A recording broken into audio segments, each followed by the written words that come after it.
25 अप्रैल, 2 मई, 8 मई और फिर आज की तारीख यानी कि तारीख 21 मई 2025 की ये तमाम तारीखें जुड़ी हुई नेशनल हेराल्ड मामले से और हर तारीख पर मोदी जी की पसंदीदा एजेंसी यानी कि प्रवर्तन निदेशालय को एक झटका लगता महसूस हुआ। हर तारीख पर उसके कदम पीछे हटते नजर आए और फिर आज की तारीख में तो गजब ही हो गया। राहुल और सोनिया को फंसाने चली ईडी दरअसल आज राउज एवेन्यू कोर्ट के जस्टिस विशाल की बेंच में अदालत के सवालों में उलझती हुई नजर आई। हालात ये कि जज ने सीधे पूछ लिया कि वो व्यक्ति दोषी कैसे जिसके पास संपत्ति ही नहीं है। यहां तक कि आज जस्टिस विशाल ने यह भी खुले तौर पर पूछा कि इसे अपराध कैसे कहा जा सकता है और मनी लॉन्ड्रिंग का अपराध कैसे बनता है। सारी बातें जरा विस्तार से करने की जरूरत है और समझने की जरूरत है कि जिस नेशनल हेराल्ड केस को Bharatiya Janata party nuclear bomb बनाने पर तुली हुई थी, तमाम कार्यकर्ता उसके सड़कों पे नजर आते थे, राहुल और सोनिया को भ्रष्ट बताते थे, क्या वो नेशनल हेराल्ड केस एक फुस बॉम्ब बनकर रह गया है? सारी बातें जरा विस्तार से करेंगे। नमस्कार, मैं स्वप्निल, आप द न्यूज लॉन्चर देख रहे हैं। 11 बजे का वक्त हो गया यानी कि वक्त हो गया आपकी और हमारी मुलाकात का 11th आवर का। और 11th आवर में आज बात नेशनल हेराल्ड केस की और राउज एवेन्यू कोर्ट में हुई आज की सुनवाई की, क्योंकि यह खबर अभी तक मंजरे आम पर उस तरीके से पहुंचाई नहीं गई, उस तरीके से इस खबर को देखा नहीं गया, इसका विश्लेषण नहीं किया गया जिस तरीके से किया जाना चाहिए था। ईडी ने जो आरोप लगाए वो आरोप तो बता दिए गए, लेकिन यह नहीं बताया गया कि अदालत के वो कौन से सवाल थे जिन सवालों पर ईडी के जवाब गोलमोल नजर आए, ईडी जलेबी बनाती नजर आई। उस तरफ चलें उससे पहले लेकिन जिस टाइमलाइन से हमने शुरुआत करी थी, पहले जरा वो टाइमलाइन देख लीजिए ताकि आप ये समझ सकें कि हमने ये क्यों कहा कि हर तारीख पर ईडी को एक झटका सा लगा है। सबसे पहली तारीख 25 अप्रैल की राउज एवेन्यू कोर्ट में चार्जशीट दाखिल किया था ईडी ने और जो पहली तारीख मुकर्रर की गई थी वो तारीख थी 25 अप्रैल की।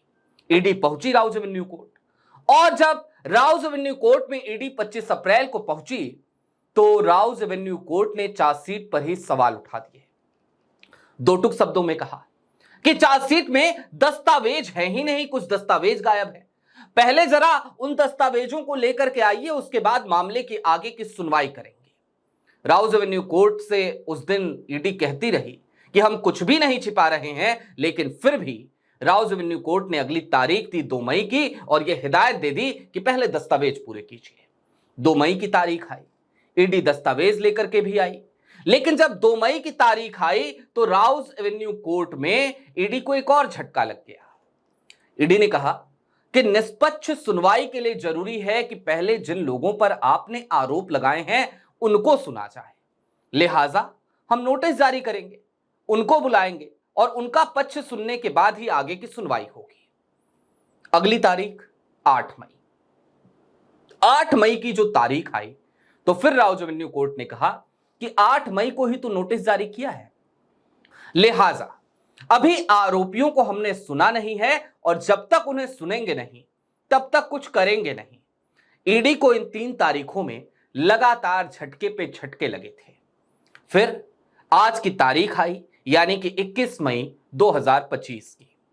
और पहले यह जान लीजिए कि आज की तारीख में राहुल, सोनिया या तमाम अन्य आरोपियों की तरफ से पेश हुए वकीलों ने क्या तर्क दिया। उन्होंने सीधे तौर पे कहा कि हमारे सामने 5000 पन्नों के दस्तावेज हैं जो हमें थमा दिए गए हैं।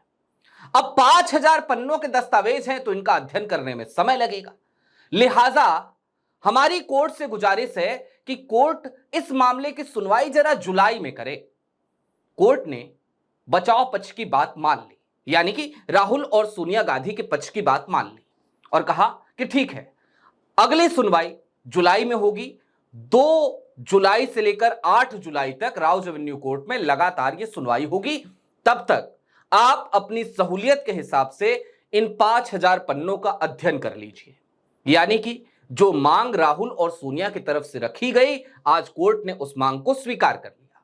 अब ईडी से क्या कड़वे सवाल हुए, जरा उस तरफ चलते हैं और सबसे पहले तो एक सवाल से शुरुआत करते हैं। आपके स्क्रीन पर एक छोटा सा हिस्सा है एक खबर का, जरा गौर से देखिएगा। जी हां, मैंने जो आपसे कहा था वही हिस्सा। बचाव पक्ष के वकील ने ईडी द्वारा सौंपे गए 5000 पन्नों के भारी भरकम दस्तावेजों के मद्देनजर जुलाई में सुनवाई का आग्रह किया था। सुनवाई के दौरान अदालत ने एसोसिएटेड जर्नल लिमिटेड के शेयरों से संबंधित कुछ सवाल उठाए और इन्हीं सवालों में फंसती हुई नजर आई आज ईडी। अदालत ने सवाल पूछा कि क्या कंपनी के शेयरधारक इसकी संपत्तियों के मालिक हैं। सीधा सवाल। हमेशा कांग्रेस यही कहती है कि जो शेयर धारक है वो इसकी संपत्तियों के मालिक नहीं है, तो स्कैम कैसे हुआ, करप्शन कैसे हुआ। आज अदालत ने वही सवाल उठा दिया कि क्या वो संपत्तियों के मालिक हैं। और इसके बाद ईडी के जो विशेष वकील पेश हुए थे, एसवी राजू के टीम की तरफ से मोहम्मद हुसैन, उन्होंने इसका जवाब दिया और उन्होंने अब जो जलेबी बनाई वो जलेबी जरा जान लीजिए, ताकि आप यह समझ सके कि हमने क्यों कहा था कि दरअसल ईडी आज अदालत के सवालों का जवाब नहीं दे पाई, उन सवालों में उलझती हुई नजर आई। जलेबी बनाते हुए अब एक नई कहानी ईडी ने गढ़ दिया। ईडी ने इस सवाल के जवाब में जो बातें कही वो बड़ी हास्यास्पद हैं, क्योंकि ईडी ने कहा कि दरअसल इस मामले में कांग्रेस पार्टी के जो डोनर्स हैं, जो दानदाता हैं, उनके साथ बड़ा धोखा हो गया। अदालत ने पूछा कैसे हो गया, तो फिर ईडी बताने लगी कि देखिए, दानदाताओं ने कांग्रेस को पैसा दिया और कांग्रेस ने उस पैसे से एक ऐसी कंपनी को कर्ज दे दिया जो कंपनी वाणिज्यिक काम करती है। अब यहां पर बहुत ज्यादा क्रॉस क्वेश्चनिंग हुई नहीं, लेकिन यहां पर ईडी ने एक और लूप होल छोड़ दिया। जब वाणिज्यिक काम की बात ईडी कर रही है तो फिर ईडी को यह भी समझना चाहिए कि जिन कंपनियों पर आरोप है, वो चाहे यंग इंडिया हो या फिर कि एसोसिएटेड जर्नल्स, दरअसल सच्चाई यह है कि ये नॉन फॉर प्रॉफिट कंपनियां हैं। और यहीं पर ईडी एक बार और फंसती हुई नजर आएगी आने वाले दिनों में। लेकिन मामला सिर्फ यहीं तक होता तो क्या बात थी। ईडी के लिए और भी बुरी सिचुएशन तब दिखाई दी जब सीधे तौर पर जस्टिस विशाल ने एक सवाल और पूछ लिया। पूछा कि क्या कंपनियों के इस शेयर के आदान प्रदान करने को आप अपराध कह सकते हैं? यह मनी लॉन्ड्रिंग कैसे हो सकती है? इसका जवाब भी ईडी के पास कुछ खास था नहीं। और एक सवाल और जो बेहद महत्वपूर्ण है, ईडी ने कहा कि दरअसल national Herald scam, associated journal, young India और एआईसीसी यानी कि कांग्रेस पार्टी के इर्द गिर्द घूमती है, इसकी तमाम कड़ियां इसके इर्द गिर्द घूमती हैं।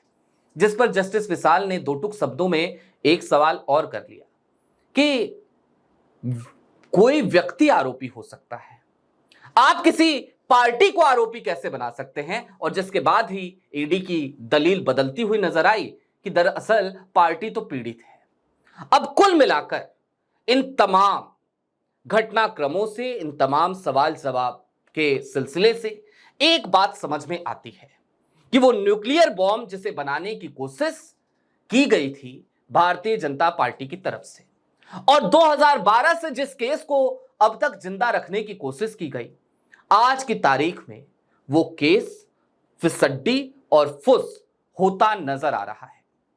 इसी तरीके के ना जाने कितने ही मामले हैं राहुल गांधी से जुड़े हुए। नागरिकता का मामला भी ऐसा ही मामला है जिस मुद्दे को लगातार जिंदा रखने की कोशिश की जाती है। लेकिन हां, जुलाई, जाहिर तौर पर जुलाई 2025 का महीना, 2025 का जुलाई का महीना, वो कांग्रेस को राहत देने वाला महीना साबित हो सकता है, क्योंकि राउज एवेन्यू कोर्ट ने सीधे तौर पे कह दिया है कि 2 जुलाई से 8 जुलाई तक लगातार हम इस मामले की सुनवाई करेंगे। बहरहाल देखना दिलचस्प होगा कि आने वाले दिनों में होता क्या है, लेकिन हां इतना तय है कि बीती 4 तारीखों में ईडी हर तारीख पर अपने कदम पीछे खींचते को मजबूर हुई है। हर तारीख पर मोदी जी की पसंदीदा एजेंसी को झटके जरूर लगे हैं। अभी के लिए दीजिए इजाजत, कल फिर मिलेंगे इसी वक्त द न्यूज लॉन्चर पर। कार्यक्रम यही होगा 11th आवर। शुक्रिया।